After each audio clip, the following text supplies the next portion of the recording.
So I have to leave for class in about 20 minutes, so I don't have much time. I apologize if this sounds rushed, and if I just flat out forget something, I'm sorry for that too, but let's be honest, I forget things even when I have the ample amount of preparation time for these type of videos.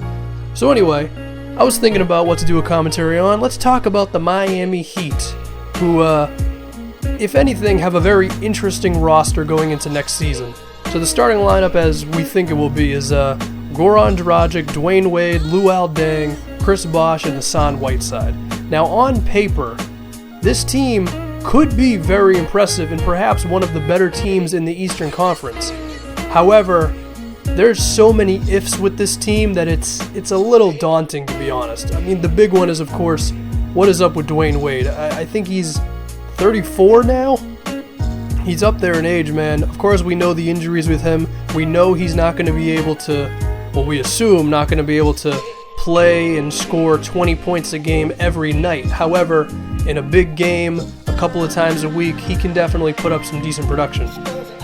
Then, of course, what is up with Chris Bosh? Now, I think it's safe to say Chris Bosh will be fine with his, I believe it was a heart ailment or blood clots, that's what it was last season.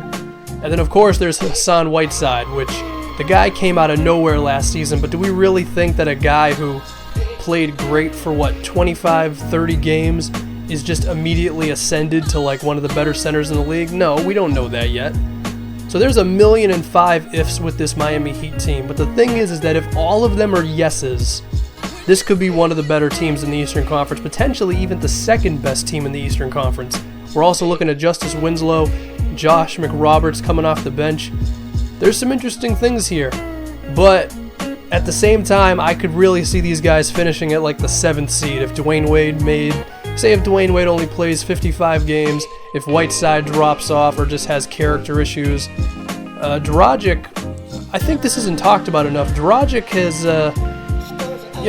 his time in Miami, while I understand the offense was not completely catered to him, he didn't exactly blow the roof off the building in his time in Miami, but we assume that given a training camp, he will be back up to the Dragic that led the Suns to like 48 wins and nearly made the playoffs in the Western Conference.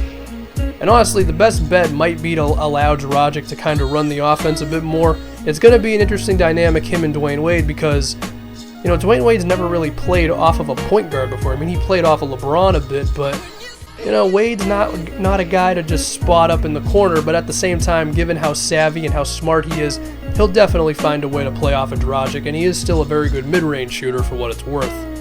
But I don't know, it's interesting with the Miami Heat. There's a lot of questions with this team. I think they could be a 2 seed, they could be as low as a 7 seed. There's a lot of ifs. And if every single one of them comes out as a check, they could be very good next season. So I guess leave me your opinion on how you feel the Miami Heat will be. Are they one of the better teams in the East? Are they one of the worst? Are they in the middle? Can you not figure them out? Because I genuinely can't figure them out. And that's it. Like I said, this was a bit rushed. I have to go to class now. Shout out to, I don't know, just shout out, and that's it, I'm done.